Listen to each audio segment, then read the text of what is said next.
Muy bien, queridos hermanos. Romanos capítulo 3, versículo 1 al 8. Continuamos con la serie expositiva de la carta de Pablo a los romanos, una serie que le hemos puesto como título El Evangelio Eterno de la culpa a la gloria. Y este sermón lleva por título La fidelidad de Dios, nuestra única esperanza. Yo les voy a leer nuevamente el pasaje, les voy a invitar a que me acompañen. Vamos a leerlo por segunda vez en esta reunión, a ver si el Señor va aclarando algunas cosas. ¿Qué ventaja, dice el verso 1, tiene pues el judío? ¿O de qué aprovecha la circuncisión? Mucho, en todas maneras. Primero, ciertamente, que les ha sido confiada la palabra de Dios. Pues ¿qué si alguno de ellos han sido incrédulos? Su incredulidad habrá hecho nula la fidelidad de Dios, de ninguna manera. Antes bien sea Dios veraz y todo hombre mentiroso, como está escrito, para que seas justificado en tus palabras y venzas cuando fueres juzgado. Y si nuestra injusticia hace resaltar la justicia de Dios, ¿qué diremos? ¿Será injusto Dios que da castigo? Hablo como hombre, dice Pablo. En ninguna manera, de otro modo, ¿cómo juzgaría Dios al mundo?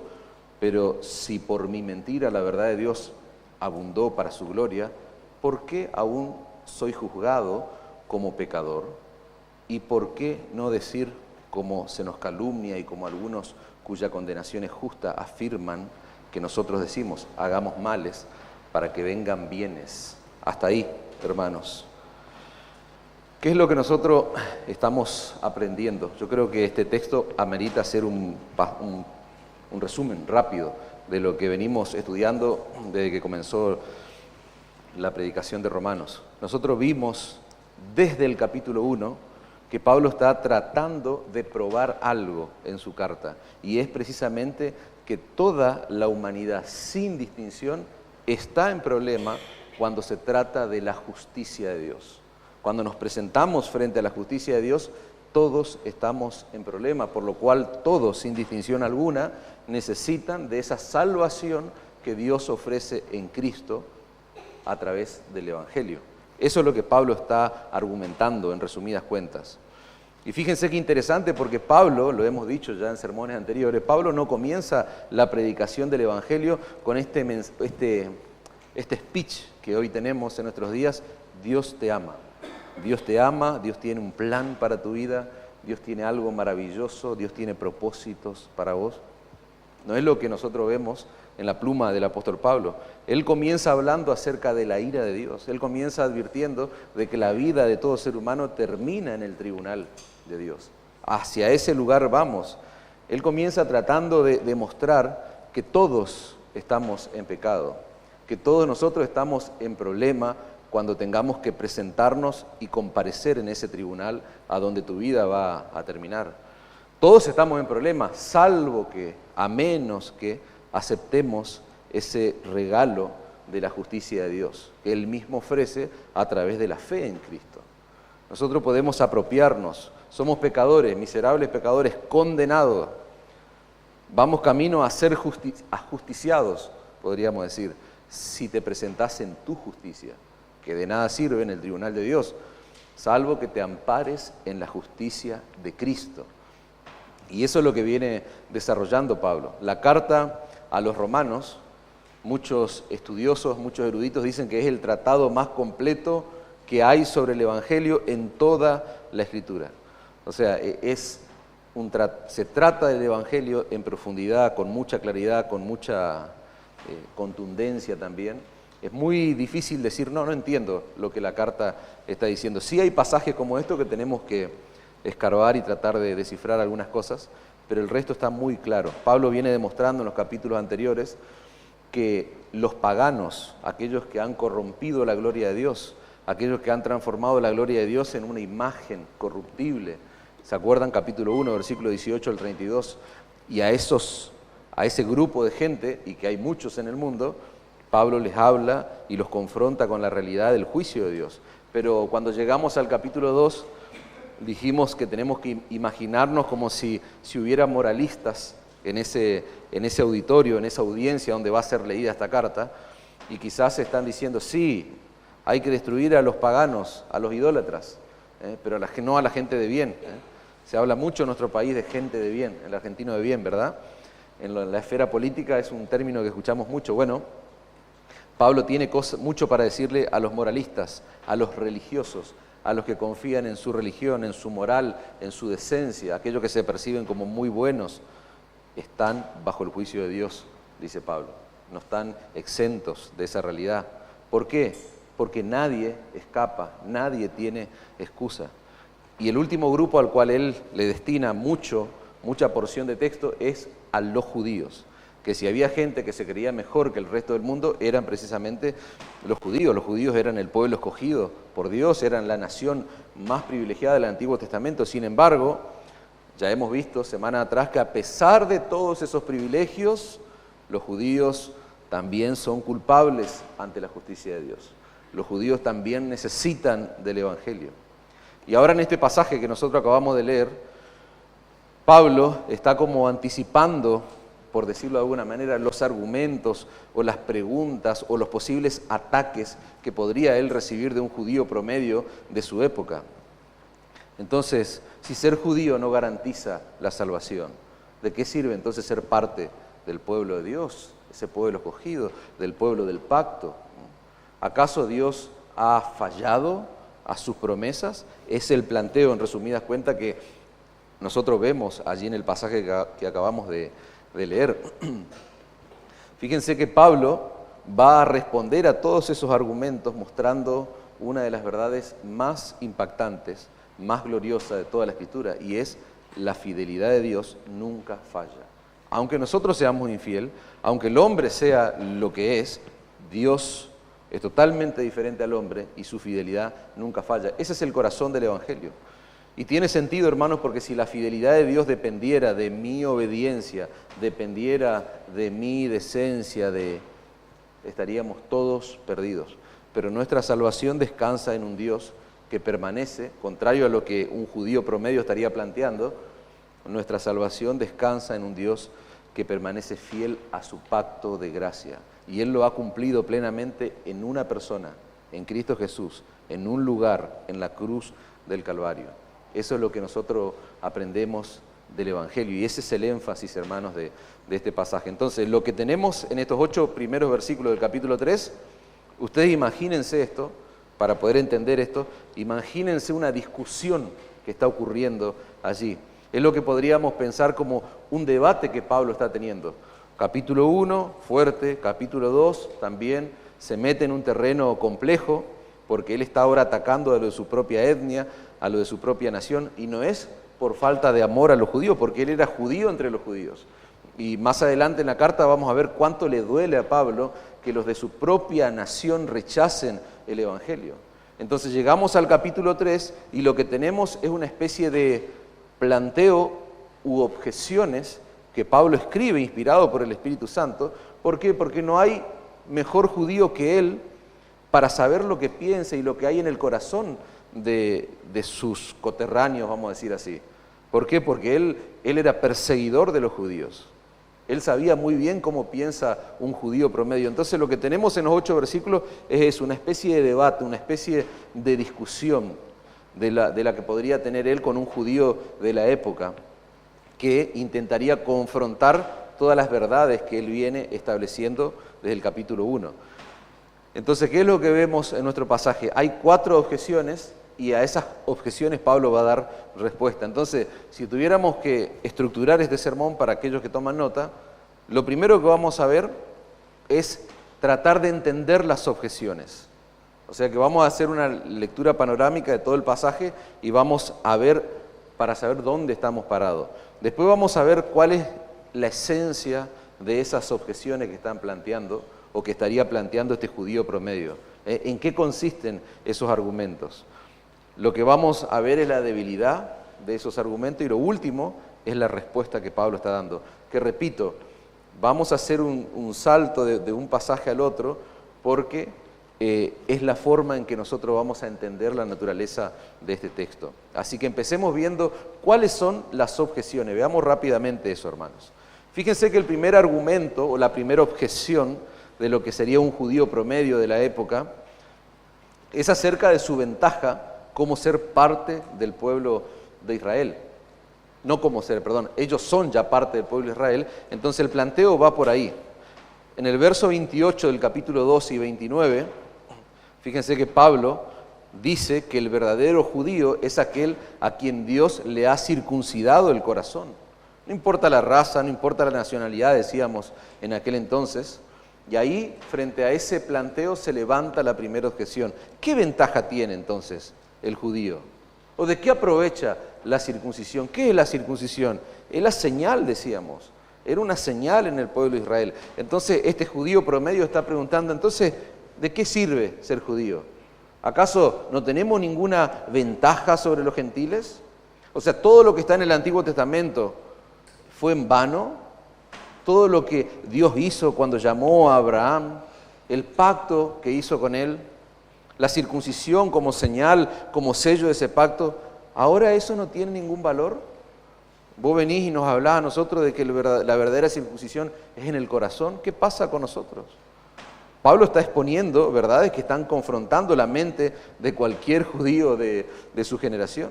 Entonces era natural que muchos se preguntaran qué sentido tenía que Dios hiciera un pacto con Abraham y con sus descendientes, que somos nosotros, estaría diciendo un judío.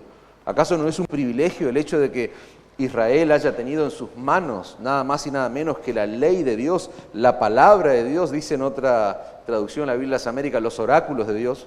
Y no se asusten, es una palabra que hace referencia a la santa palabra de Dios, a la Sagrada Escritura. ¿Qué hay del templo?, pensaría un judío. ¿Qué hay de los sacrificios? Toda nuestra historia, toda la historia que tenemos como nación.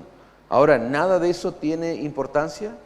O sea, todo fue una pérdida de tiempo. Ahora vos venís y estás destruyendo por completo todo lo que nos representa como nación. Acuérdense que nosotros vivimos en una época donde miramos los 100 años para atrás, 200 años quizás, y somos testigos de cuánto sufrimiento ha azotado a esta nación, al Estado de Israel puntualmente. Pero en la época de Pablo, no, había un orgullo, un nacionalismo muy marcado. Entonces, es natural que se hagan estos planteos. Vamos a la segunda objeción que hay en el texto. Fíjense verso 3. Fíjense cómo estamos salteando la respuesta de Pablo.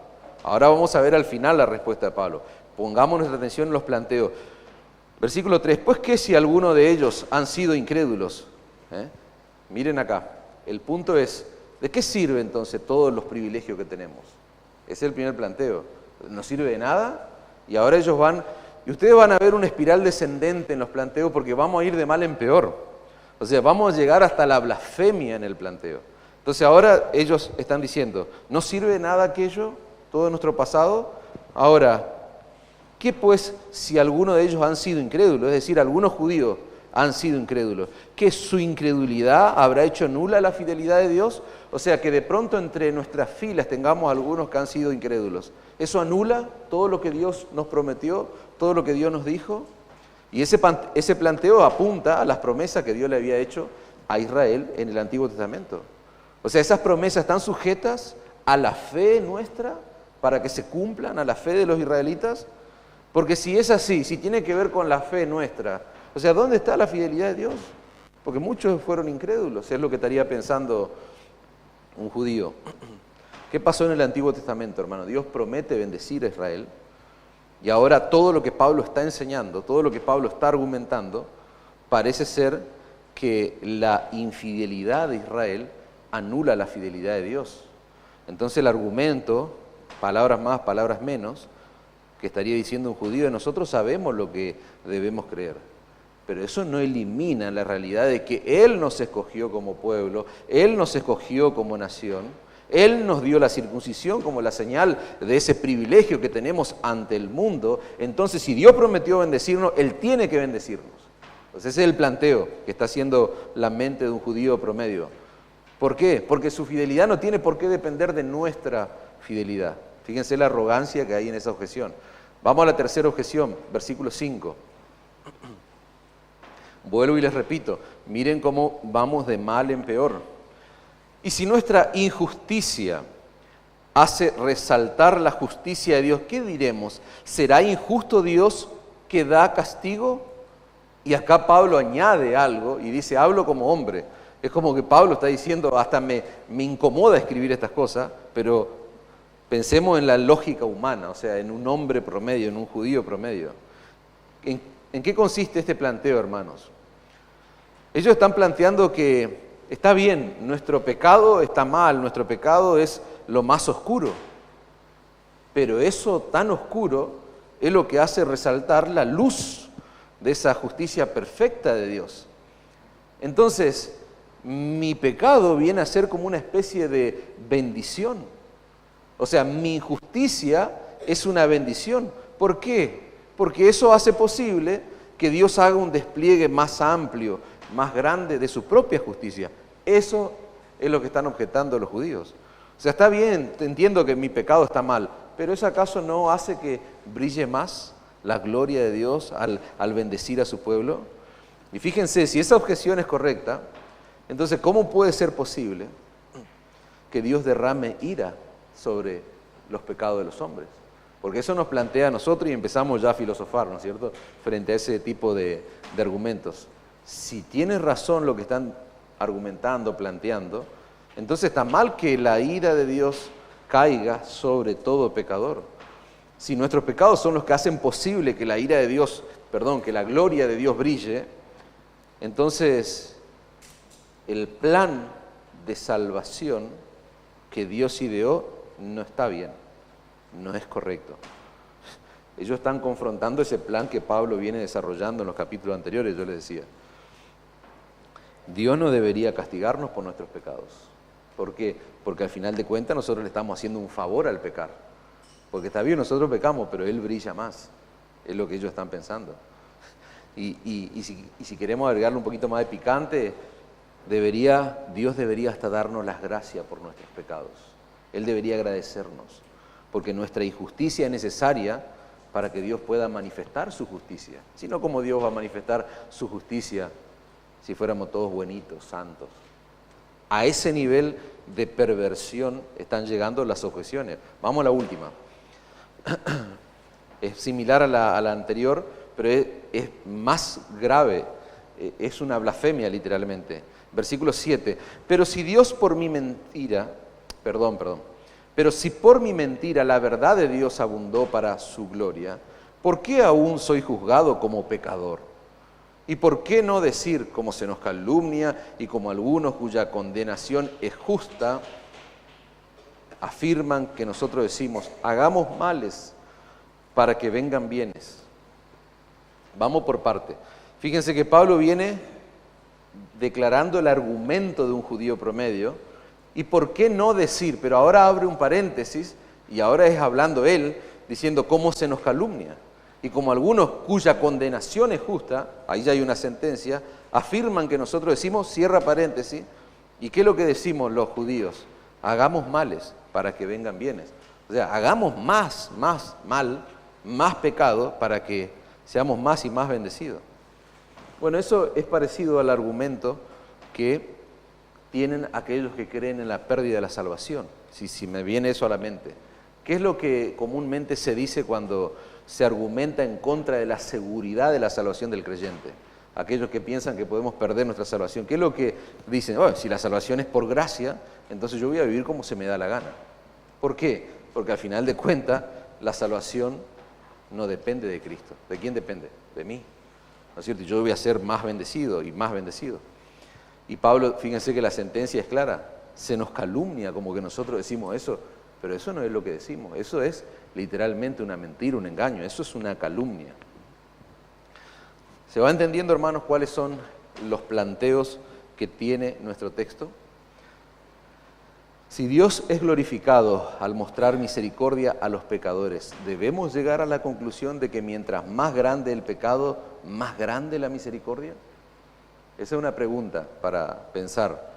Nosotros podemos llegar a que si mi pecado es más grotesco, mayor va a ser el despliegue de la gloria de Dios. Si vos pensás así, entonces lo más probable es que termines pensando o termines cayendo en esa idea de que vos más pecado tenés que tener para que Dios haga algo notable en tu vida. Y ese es un engaño en el que muchas veces caen algunos creyentes, pensando, porque es como que en algunos lados se vende un evangelio donde, no sé, tenés que haber sido un asesino, un drogadicto, tenés que haber sido, no sé, la peor escoria de la sociedad para que brille la luz del Evangelio, porque ahí tiene más sentido. Eso es algo muy común en la mente de algunos jóvenes o algunas personas que se crían en un contexto de un hogar cristiano, donde probablemente no lleguen a experimentar la peor basura de esta sociedad o los peores pecados. O muchas veces pasa en hogares moralistas, donde se crían con una buena moral, con una buena decencia, y a veces quizás llegan a pensar, pero ¿de qué sirve si yo no tengo un historial tan trágico, donde Dios se haya hecho manifiesto su gloria, su poder? Mientras más pecado haya, parece que la salvación es más poderosa. Y no es así, hermanos. No es así. Este pensamiento, esto es una blasfemia que hace un judío. Y ojo, una advertencia para los cristianos. Y quiero cerrar nomás esta idea. Nunca debiera haber personas acá en medio nuestro, creyentes mayores, jóvenes, niños, lo que sea, que piense así, porque si no, Dios se equivocó en su palabra, porque su palabra dice en el Salmo 1 que es bienaventurado el varón que no anduvo en consejo de malos. No hay género ahí en la palabra. Bienaventurado el ser humano que no anduvo en consejo de malos, ni estuvo en camino de pecadores, ni en silla de escarnecedores se ha sentado, sino que en la ley de Jehová está su delicia, y en su ley medita de día y de noche. Y fíjense cómo será esta persona: como un árbol plantado junto a corrientes de agua, que da su fruto a su tiempo, y su hoja no cae, y lo que hace prosperará. Entonces el argumento del judío promedio de la época, frente a las verdades que Pablo está proclamando, son terribles, hermanos, son blasfemia. Por eso es que Pablo está diciendo, ¿debemos hacer males para que vengan bienes? No, de ninguna manera. Entonces, con estos planteos en mente ya creo que se entiende ahora mejor ese texto complejo, ¿no? Creo que ya sabemos cuáles son los argumentos que se está poniendo en contra de la predicación de Pablo. Pasemos al punto número 2, que es ver la naturaleza que tienen estas objeciones. Hay, yo diría, 3 distinciones fundamentales, 3 distinciones básicas que nosotros podemos entender. La primera distinción o la primera característica de quien plantea esto es que lo que busca es desviar la atención de lo que realmente importa. Estas objeciones buscan desviar la atención de lo que se viene proclamando, de lo que se viene enfatizando. ¿Por qué? Porque son asuntos irrelevantes, son asuntos que no tienen cierta importancia, no tienen ningún valor real. Fíjense, ¿cuál es el problema que Pablo acaba de plantear? Yo les dije en la introducción, Pablo viene enfatizando un problema. ¿Y cuál es ese problema?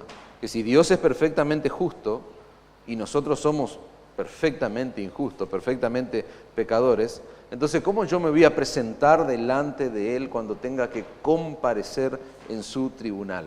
¿Cómo yo puedo presentarme? Ese es el problema que se plantea en la carta. Ese es un problema que nos compete a todos, decíamos, no solamente a los idólatras, a los paganos, a los moralistas, a los judíos, todos. Esa expresión al judío primeramente y también al griego que encontramos en el desarrollo de esta carta, involucra a toda la sociedad. Solo que en aquel entonces, repito, judío, lo mejor de la sociedad. Gentiles, aquellos que no pertenecían a la nación de Israel. Entonces Pablo usa esas 2 palabras, pero está abarcando a toda la humanidad. Las personas, fíjense hermanos, quiero bajar ahí rápidamente una aplicación para que pensemos. Todos estos argumentos, estamos viendo, repito, que estas objeciones, la primera característica que tienen es que buscan desviar la atención de lo verdaderamente importante. ¿No te pasa que cuando a veces le estás proclamando el Evangelio a alguien, cuando le estás predicando el Evangelio, las personas comienzan a hacer planteos y preguntas absurdas? ¿No te ha pasado eso? Que estás proclamando la realidad de tu pecado, la necesidad de un Salvador, y las personas te empiezan a hacer planteos existenciales, o te empiezan a hacer preguntas misteriosas: ¿en qué consiste la humanidad? ¿Cómo se desarrolló el hombre? ¿Venimos del mono? ¿La evolución? Preguntas así de curiosidades bíblicas, etcétera, etcétera. ¿Qué va a pasar cuando vos le hablás del Evangelio te empiezan a hablar, y aquellos que fueron nacidos en otra cultura donde no se le ha podido predicar el Evangelio, aquellos que han nacido, no sé, en un monte, en una selva, etcétera, etcétera. Las personas, hermanos, no piensan en el hecho de que cada segundo de nuestra existencia nosotros hemos violado el mandamiento más importante de la ley de Dios. ¿Y cuál es? Amarás al Señor tu Dios con todo tu corazón, con toda tu alma, con toda tu mente, con todas tus fuerzas. ¿Cuál es la idea? ¿Qué es lo que plantea la Escritura? Que vos y yo hemos violado ese mandamiento en cada momento de nuestra vida, porque no hemos vivido conforme a esa ley establecida en la Escritura. Y eso ya representa un motivo más que suficiente para que el veredicto en el tribunal de Dios sea culpable. Eso es tremendo. Eso debiera darnos temor frente a la realidad de aquel día donde nos presentaremos delante del Señor y tendremos que rendir cuenta. Y una de esas cuentas es por qué no lo hemos amado como Él ha establecido en su palabra. Las personas no se preguntan por qué Dios tuvo que enviar a su propio Hijo. ¿Para qué? Para que se hiciera hombre y muriera en una cruz. O sea, tan grave puede ser el pecado del hombre que Dios, para redimirnos, tuvo que efectuar y ejecutar un sacrificio tan alto, tan costoso. Esos son planteos interesantes.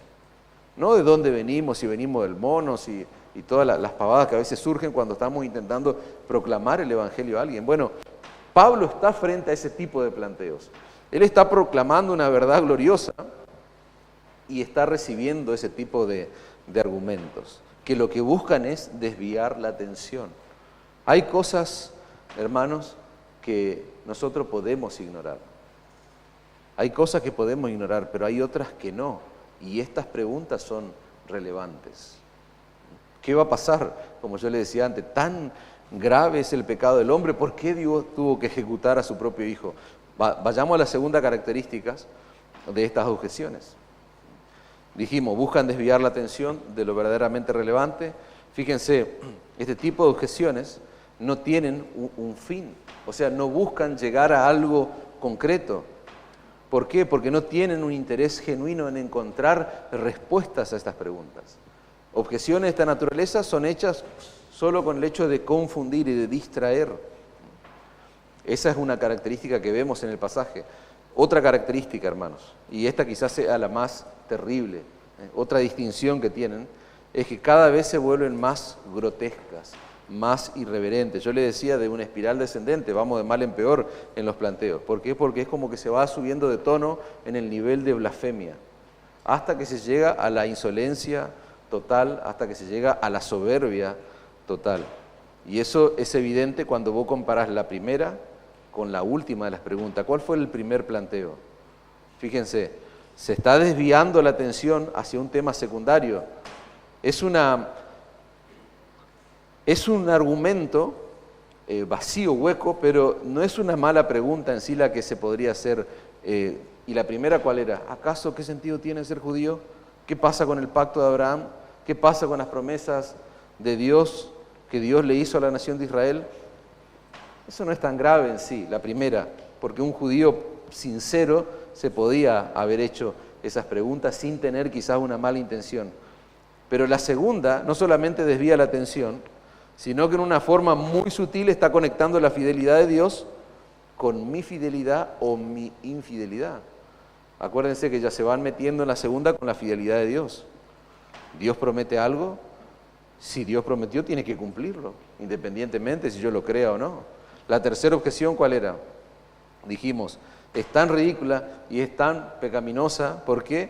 Porque Dios no debería castigarnos por mi pecado, porque eso hace que Él brille más. Y bueno, y la cuarta objeción, directamente, dijimos, es una blasfemia total. Entonces, ¿se dan cuenta de ese patrón que hay? Esas objeciones nos muestran que aquel que cuestiona el Evangelio comienza desviando la atención de lo importante hacia lo trivial, pero termina blasfemando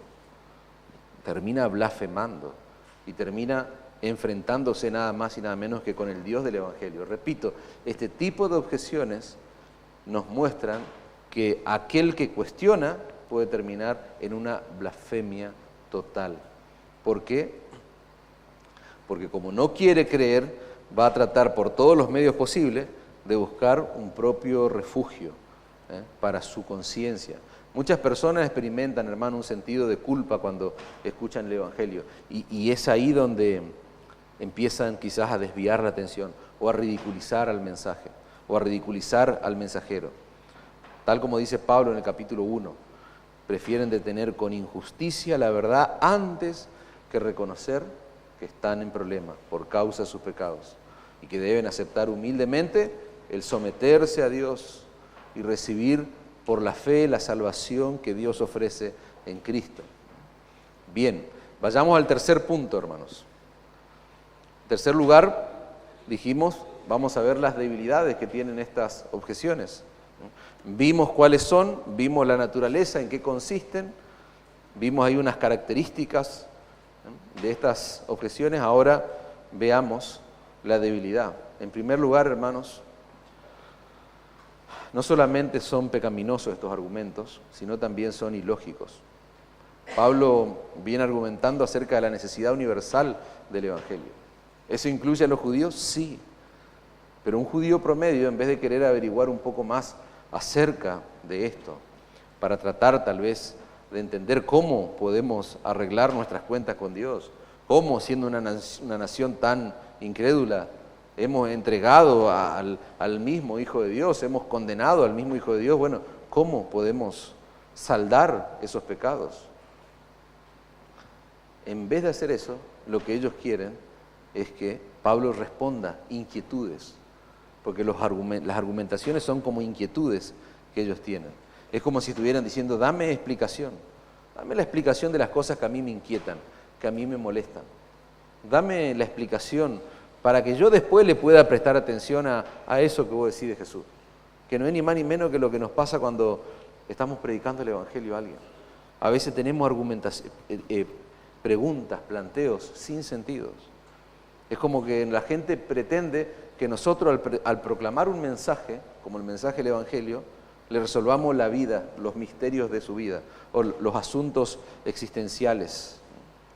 Hay personas que quieren eso, que le resolvamos los misterios de la existencia humana, antes de poder predicarle un mensaje tan simple, tan claro que un niño lo puede entender, que no hace falta ser un erudito, un teólogo para entenderlo.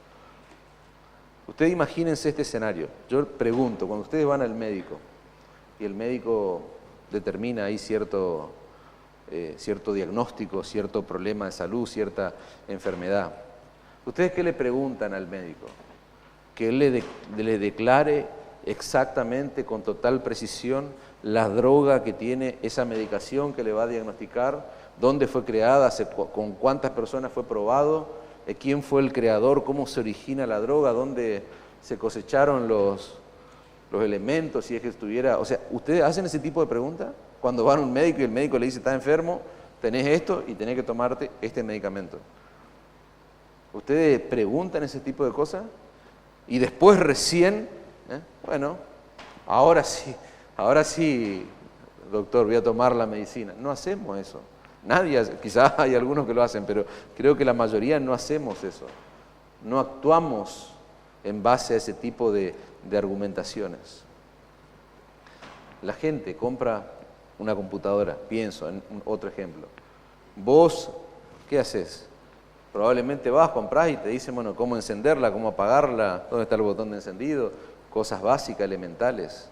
Habrá algunos que saben más de tecnología y pueden saber cómo es que funciona los programas, cómo es que yo puedo tener un procesador de texto en una computadora, una planilla de cálculo, cómo puedo programar y hacer una aplicación. Hay gente que quizás tiene conocimiento de eso, pero la gran mayoría usa el aparato, usa la computadora en sí, pero no anda planteando, argumentando, a ver al comprador, al vendedor, a ver preguntándole, porque a veces ni los vendedores mismos saben.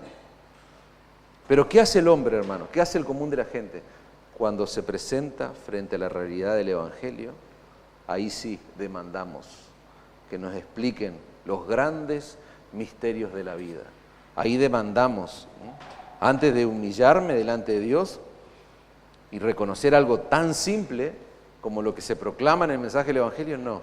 Yo quiero que me expliquen en qué consiste la vida, en qué consisten estos misterios. ¿De dónde vienen los dinosaurios? ¿Qué pasó con los dinosaurios? Preguntas así que te vas a encontrar con todo tipo de planteos ridículos. ¿Antes de qué? Antes de humillarte delante de Dios y reconocer algo tan simple como sos un pecador y vas camino a una eternidad sin Cristo si no te arrepentís. Sos un pecador y vas camino al juicio de Dios si no te arrepentís de tus pecados y pones tu fe en Jesucristo. Hay ciertas preguntas, hermanos, para las que nadie tiene respuesta. Entonces, cuando te veas proclamando el Evangelio, no te metas en discusiones sin sentido, no te metas en planteos eternos que no conducen a nada, que lo único que buscan es desviar la atención para terminar en una blasfemia, porque eso es lo que buscan, confundir. No, hay preguntas que no tienen respuesta y vos podés saber eso y decir eso. ¿Por qué no tienen respuestas? Porque hay preguntas o planteos que nos vamos a enterar cuando estemos con el Señor y ahí le vamos a poder preguntar todas las cosas de los misterios insondables de nuestra mente que a veces se generan. Pero lo que todo ser humano en este lugar y a donde sea que se escuche este mensaje y donde sea que vos lleves este mensaje, todo ser humano, lo que vos y yo necesitamos para venir a Cristo en arrepentimiento y fe, está tan claro en la Biblia como ese aire que estamos respirando ahora. Está claro qué es lo que necesitamos, qué es lo que necesitamos entender. Sos un pecador. Lo que dije antes, vamos camino a un juicio. Pero Dios en su amor y en su bondad envió a su Hijo. ¿Para qué? Para que Él nos sustituyera, para que Él ocupara tu lugar en la cruz del Calvario, para así Él recibir la ira, Él recibir el castigo de la justicia de Dios y no tengas que recibirlo vos. Él recibió tu castigo, el castigo que merecen tus pecados. ¿Qué complicación tiene eso? Yo pregunto, ¿tiene alguna complicación? Dios envió a su Hijo al mundo de tal manera que todo aquel que en Él crea no se pierda, mas tenga vida eterna. Es simple, un niño lo puede entender. Veamos otra debilidad de estos planteos que está recibiendo Pablo. Al objetar el mensaje del Evangelio, la persona se está atreviendo a sentar a Dios donde se sientan los acusados. Imagínate un juicio, imagínate un tribunal. ¿Qué hay? Hay un juez que está sentado sobre una superficie. Hay un abogado que está de pie, intercediendo entre el juez y los culpables o el culpable. Y el culpable está sentado allá, a donde se sientan los culpables. Bueno, cuando yo empiezo a objetar el plan de Dios, el Evangelio, lo que yo estoy haciendo es a ese juez que está sentado en el trono, lo siento a donde tienen que ir los culpables. Y yo me pongo en ese lugar. Y ahora Él tiene que responder mis preguntas. ¿Se entiende? Él, el juez eterno del universo, tiene que responder mis preguntas. Lo que yo estoy haciendo cuando empiezo con estas objeciones sin sentido que buscan distraer, que buscan desviar la atención y terminan en blasfemia, lo que yo estoy haciendo, yo estoy cambiando los papeles. Repito, estoy cambiando los papeles. Es como yo me pongo, no como un igual con Dios, sino por encima de Dios. Es como que yo tengo un tamaño más grande ahora. Y eso es terrible, eso es gravísimo, hermanos. ¿Por qué? Porque Dios no tiene que responder tus preguntas, tus planteos, Dios no tiene que satisfacer tus inquietudes para que de una vez por todas vengas humillado delante de Él y le pidas que tenga misericordia de vos.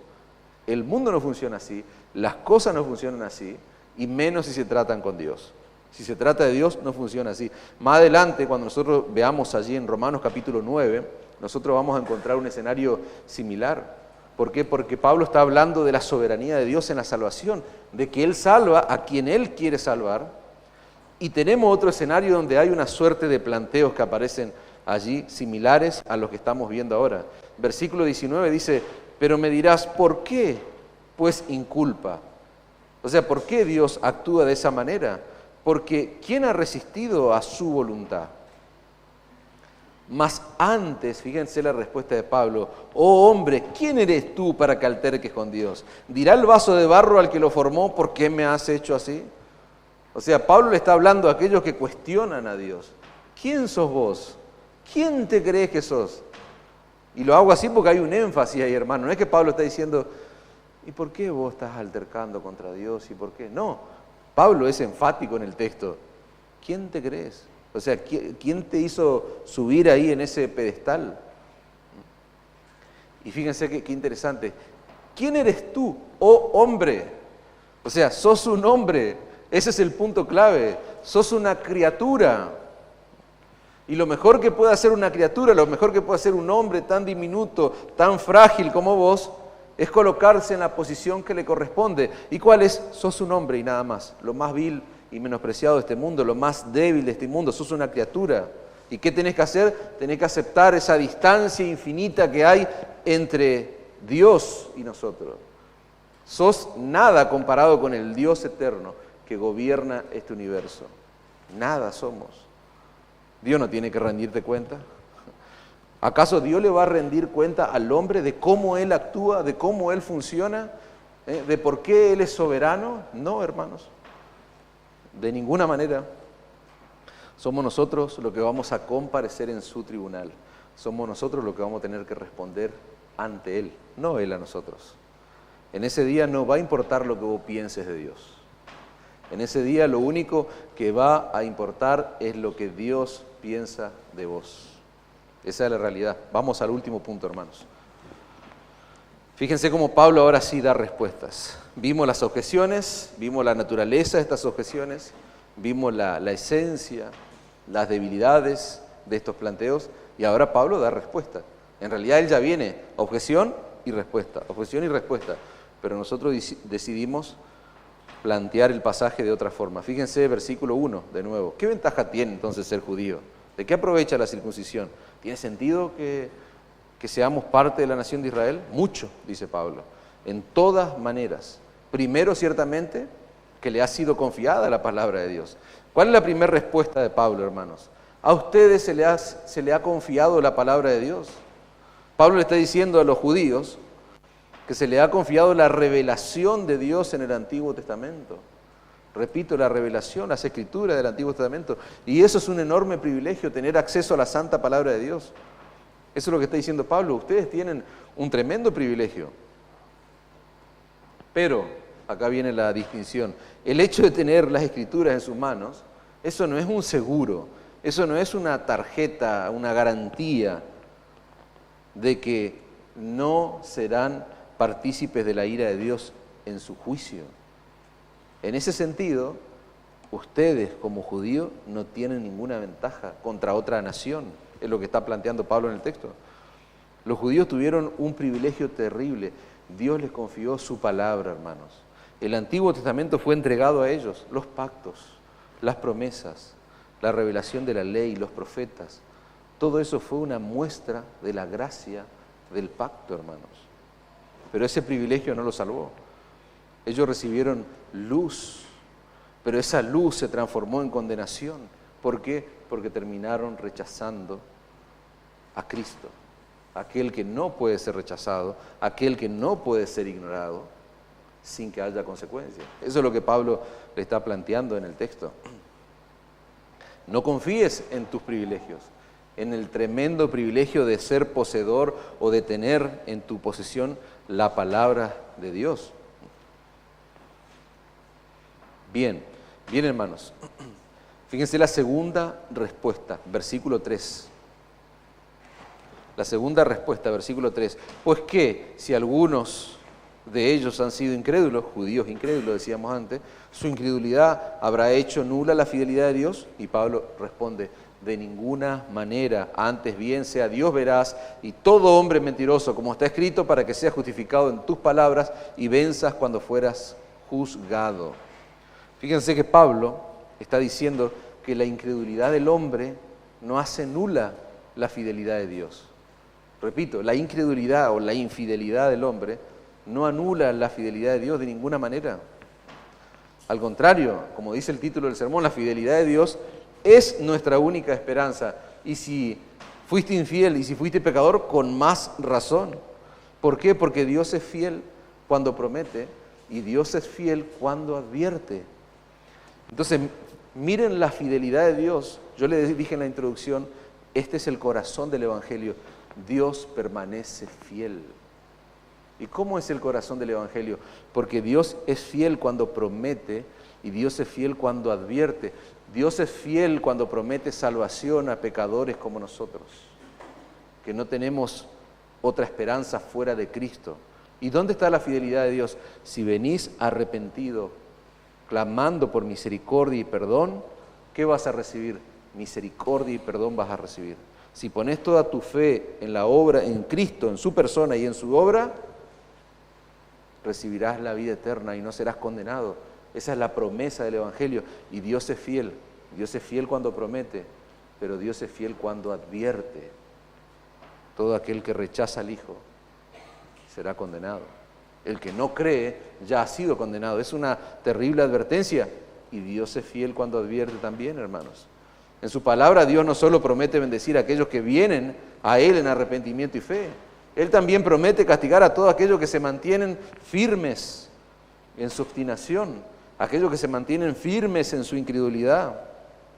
Entonces, ¿la rebeldía y la incredulidad del hombre anula la fidelidad de Dios? No, Dios sigue siendo fiel, porque Él ha dicho claramente, hermanos, que Él no cambia. Eso lo establece su palabra. Él no cambia, Él es inmutable. Eso está ligado a su carácter, está ligado a su esencia, hermanos. Y Él sigue siendo fiel cuando dice que va a castigar todo pecado. Dios es fiel cuando cumple sus promesas, pero también es fiel cuando cumple sus amenazas, hermano. Es absurdo pensar que Dios no va a tomar en serio su propia palabra. Vos y yo hacemos eso. No tenemos palabra. Decimos una cosa mientras estamos pensando otra. Decimos una cosa, pero hacemos otra cosa. Pero Dios no es así. Nosotros funcionamos así, Dios no funciona así, hermanos. Y para probar eso, Pablo está, fíjense, Pablo dice, sea Dios veraz y todo hombre mentiroso.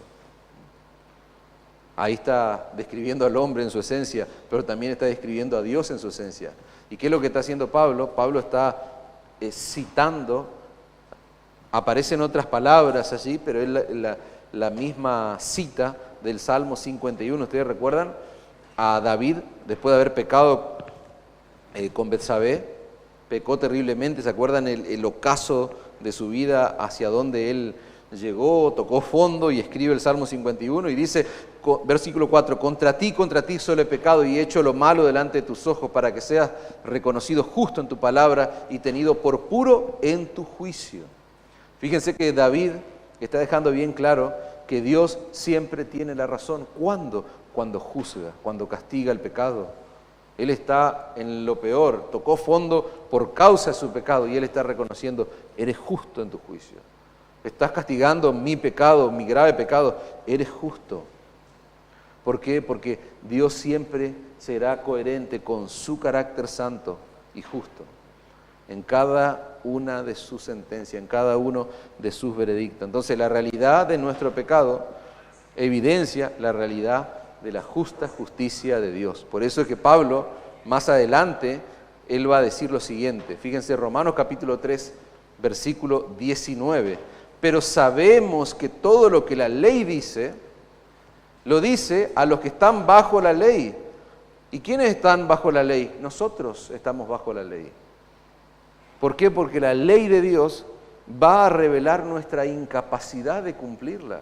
Va a revelar nada más y nada menos que nuestro pecado. Entonces, repito, sabemos que todo lo que la ley dice, lo dice a los que están bajo la ley, para que toda boca se cierre y todo el mundo quede bajo el juicio de Dios. Toda boca se cierre. Y dice el verso 20, ya que por las obras de la ley ningún ser humano será justificado delante de él, porque por medio de la ley es el conocimiento del pecado. Entonces, yo miro la ley moral de Dios, veo quién soy, toda boca se cierre, está diciendo Pablo. No tenemos argumentaciones en contra de lo que Dios ha establecido. Entonces, aplicación, hermano, yo necesito como incrédulo, como infiel, como aquel que no tiene una palabra inmutable, como aquel pecador que soy, yo necesito a Cristo. ¿Por qué? Porque la fidelidad de Dios se cumple en Cristo. Entonces todo pecador puede estar refugiado en Cristo, el único lugar a donde puede encontrar refugio, alivio, donde se apacigua la ira de Dios, donde puede encontrar amparo. ¿Por qué? Porque Él guardó perfectamente ese pacto que nosotros quebrantamos. Cristo, hermano, guardó perfectamente. Él es nuestra esperanza. No es mi fidelidad. ¿Cuánto podés ser fiel a Dios? ¿Cuánto? ¿Cuánto ha pasado de tu último pecado? Nosotros necesitamos la fidelidad de Cristo, hermano. Necesitamos a Cristo. La iglesia, hermanos, ha recibido este privilegio. Nuestra situación no es muy diferente a la de Israel. Nosotros tenemos la santa palabra de Dios en nuestras manos. Tenemos el glorioso mensaje del Evangelio en nuestras manos, en nuestra Biblia y en nuestros labios, hermanos. Entonces, ¿qué es lo que vamos a hacer con semejante privilegio? ¿Lo vamos a pervertir? ¿Lo vamos a distorsionar? ¿Vamos a suavizarlo? ¿Vamos a romantizarlo?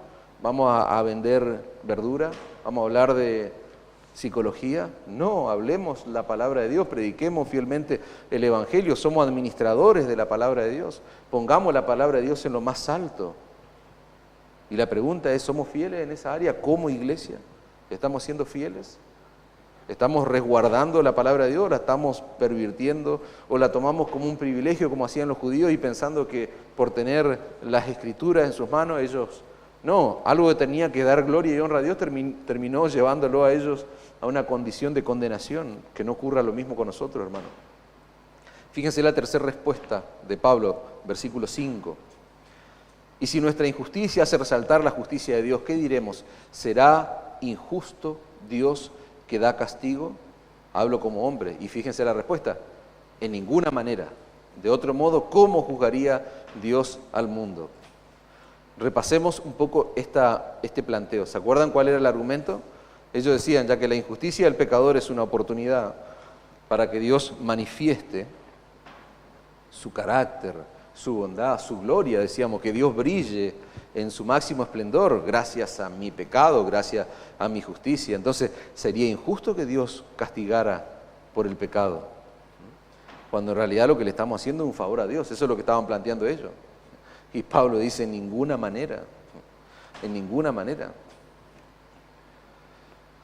Fíjense que esto es muy interesante porque ¿qué es lo que pasaba con los judíos? Pablo dice, ¿cómo juzgaría Dios al mundo? Y ahí está hablando al mundo no judío. Los judíos aceptaban el hecho de que Dios iba a castigar el pecado de las naciones gentiles. O sea, ellos se jactaban de ser parte del pueblo escogido, pero veían al resto de las naciones como contentos de que Dios los iba a castigar por su pecado. Entonces Pablo dice, ¿cómo juzgaría Dios al mundo? Es decir, al no judío. ¿Por qué? Porque si el judío tiene razón en esta objeción de que su pecado magnifica la gloria de Dios, entonces Dios no debería castigar a nadie. Dios no debería juzgar al mundo con justicia.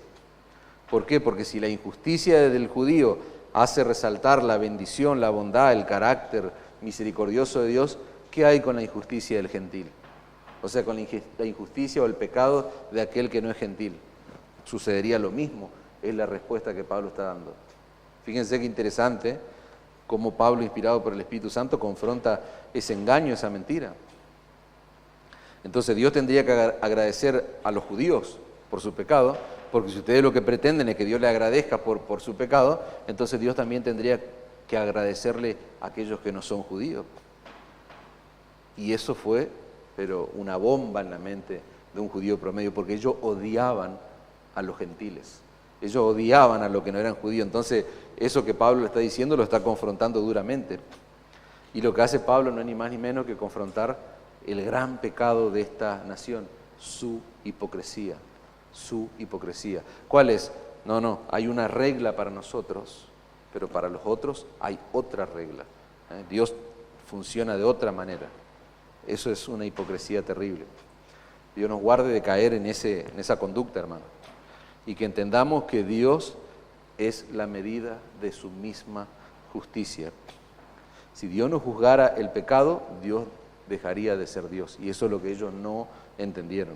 La justicia de Dios no se mide por la opinión de ellos, por las argumentaciones de ellos. La justicia de Dios se mide por su carácter santo, inmutable. Nunca Dios nos guarde de caer ahí, hermano. Vamos a la última respuesta, que básicamente a un planteo tan absurdo y tal vez el más blasfemo, Pablo prácticamente no responde a esta objeción. ¿Cuál es el planteo? Pero si por mi mentira la verdad de Dios abundó para su gloria, porque aún soy juzgado como pecador, ¿y por qué no decir, como se los calumnia, ¿no es cierto?, y como algunos cuya condenación es justa afirman que nosotros decimos, hagamos males para que vengan bienes? Ni se gasta en responder Pablo, básicamente, esta pregunta. La lenguaje actual lo dice en una traducción más clara. Alguien, dice el verso 7, podría pensar que no merece ser castigado, ya que sus mentiras hacen que la verdad de Dios se vea con mayor claridad. En tal caso podría alegarse que es mejor hacer lo malo, ya que Dios convierte lo malo en bueno. Pero no se equivoquen, dice Pablo. Pensar así es un error. Además, no es eso lo que quiero enseñar, aunque algunos me acusen de hacerlo. Eso es calumnia, dice la otra traducción. En todo caso, Dios es justo y castigará a esos mentirosos. Esa es la conclusión de Pablo en esta porción de texto, hermanos. Fíjense, una declaración sumamente sobria. Dios es justo y va a castigar a los mentirosos, cuya condenación, dice la Reina Valera 60, es justa. ¿Por qué? Porque este tipo de planteo, este tipo de argumentación, no es fruto del intelecto humano, no es fruto de cuán buenos eran ellos argumentando. Esto no es ni más ni menos que el resultado de la rebeldía del corazón, de la obstinación, de la soberbia del corazón. Conclusión, hermanos. Dijimos, la infidelidad humana nunca va a anular la fidelidad de Dios. Por eso, su fidelidad tiene que ser tu única esperanza. Dios es fiel cuando cumple sus promesas, Dios es fiel cuando cumple sus advertencias, sus amenazas. Dijimos, el hombre traiciona, el hombre miente, el hombre se aparta, pero Dios permanece fiel. ¿Por qué? Porque Él es inmutable, Él no cambia, Él no puede negarse a sí mismo.